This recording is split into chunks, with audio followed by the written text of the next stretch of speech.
السلام عليكم. كل سنة وانتم طيبين. النهاردة هنعمل كحك العيد.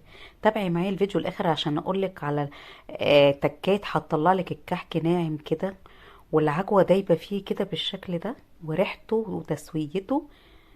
بصي القطمة بتاعته عاملة ازاي. قناتي اسمها مطبخ صباح علي، تابعوني واشتركوا في القناة وفعلوا الجرس عشان يوصلكم كل جديد. الفيديو اللي جاي ان شاء الله هعمل البيتيفور وهقول لكم طريقة تزيينه، هيطلع معاكم جامد بالشكل ده. شجعوني بأحلى لايك ويلا نسمي بسم الله.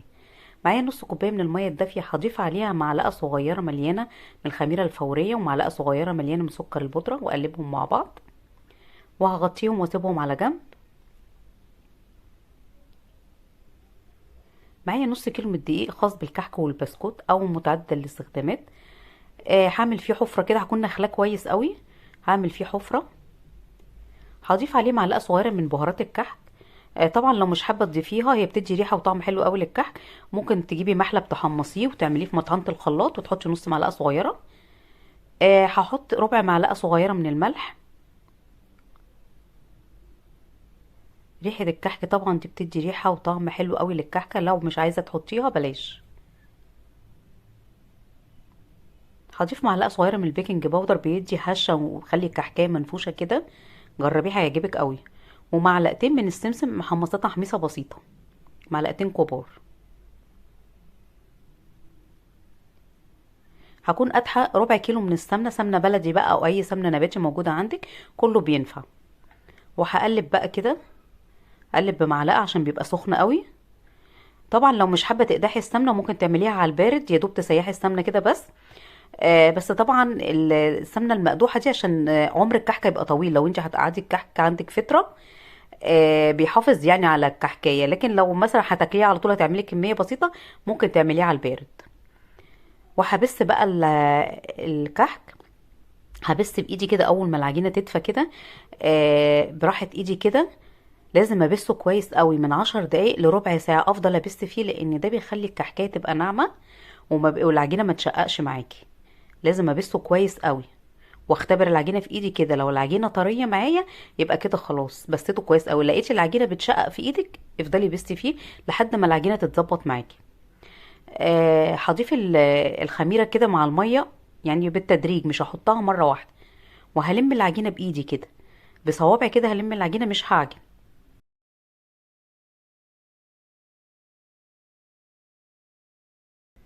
هضيف شويه كده من الميه، وهلم كده بايدي. طبعا كتر الميه في الكحك بتنشفه. يعني المقدار بتاع النص كيلو دقيق نص كوبايه ميه. لو احتاجتي مثلا ممكن تزودي كمان ربع، اكتر من كده لا. العجينه معاكي هتبقى ناشفه وهتبقى مشققه، مش هتبقى مظبوطه معاكي خالص.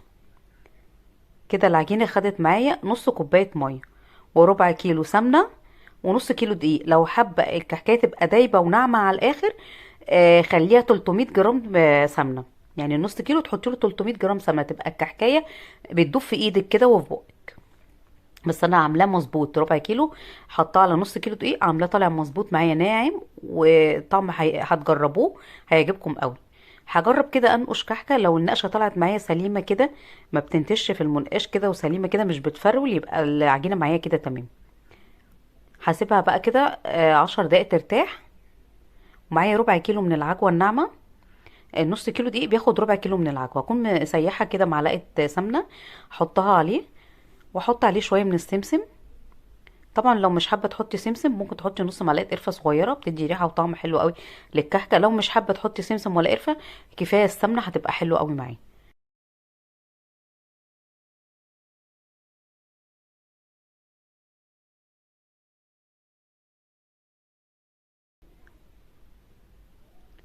هعمل بقى الكرة على قد الكحكه اللي هعملها، ما بزودش حجم الكرة بتاعه العجوه، لان لو زياده عن حجم الكحكه بتسيح وبتتحرق اثناء التسويه. كده خلصنا العجوه. طبعا لو ما عندكيش ميزان وعايزه كله يبقى مقاس واحد، المعلقه المعياريه دي اللي اكبر من الصغيره. المقاس ده حلو قوي. لو عايزه تعمليه يبقى كله سوا واحد، تعمليه بيها.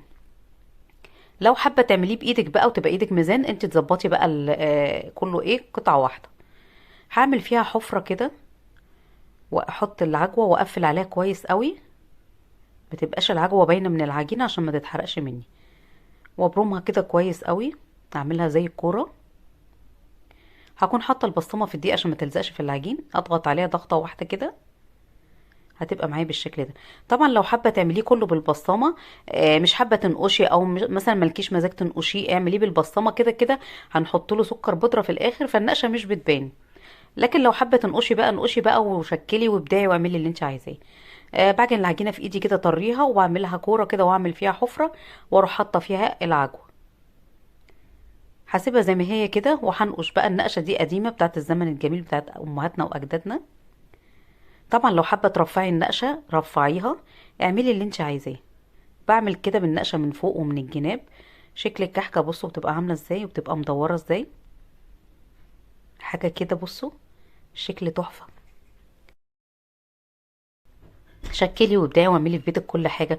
طبعا الكحك والحاجات بتاعه العيد غاليه جدا في المحلات، فتعمليها في البيت هتعمليها بطريقه حلوه قوي ونظافه وتسويه وطعم وحاجه انت عارفه عاملاها ازاي. وهتملي بيتك بقى خير، وعيالك يبقوا فرحانين حواليكي بقى، كل واحد مسك حته عجينه، اللي بيعمل عروسه واللي بيعمل كحكه واللي بينقش، وخليهم بقى يساعدوكي يعملوا معاكي. هنقش كده من الجناب.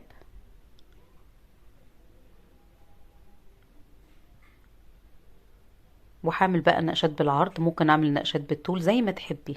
ابدعي بقى واعملي. لو اول مره بتعملي الكحك، لو عملتي طريقتي دي تبقى ناجحه معاكي وهيطلع معاكي جامد قوي.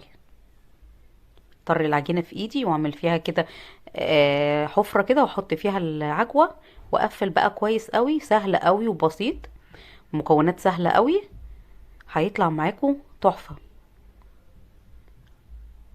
هعمل كده خطين في النص بالطول، وهعمل بقى نقشات في الجناب كده. طبعا لو كحك ساده ما فيهوش حشوات، هتعمليه على درجه حراره 160. لو حاشيه بقى ملبن او عجوه او حاشيه عجميه زي ما تحبي مكسرات، بتخلي درجه الحراره 180. تكوني مسخنه الفرن قبلها ب10 دقايق، بتحطيه على الشبكه اللي في النص. اول ما بياخد لون من تحت بتشغلي الشوايه تديله لون بسيط كده، يعني لون ذهبي فاتح.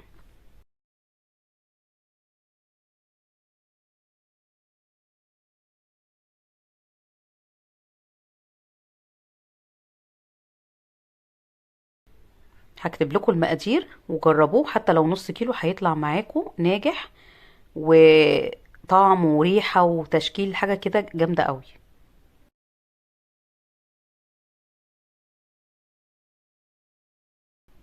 طبعا بحط في الصواني، من غير طبعا ما بدهنها اي مادة دهنية، بحط في الصينية على طول. هعمل صينية بالبصامة، وهعمل صينية بالمنقاش. هيطلع معاكم 40 قطعة من الكحك.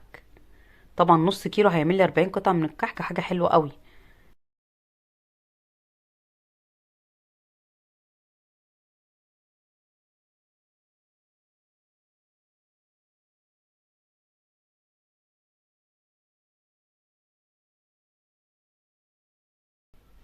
ما تنسوش تحطوا اللايك وتشجعوني عشان اعمل لكم احسن حاجة.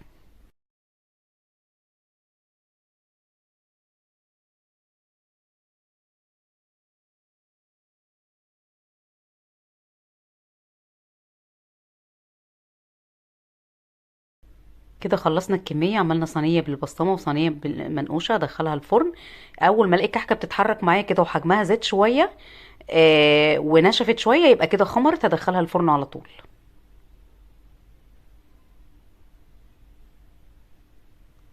بصوا طلع معانا قمر ازاي بالشكل ده. تسوية، بصوا لون التسوية عامل ازاي، وريحته بقى، وبصوا دايب ازاي، والعجوة جوه سايحة ونايحة وحاجة كده قمر. هرش عليه سكر بودرة. هعمله بالمصفى كده عشان ميبقاش فيه تكتلات. طبعا عند التقديم بحط عليه سكر بودرة.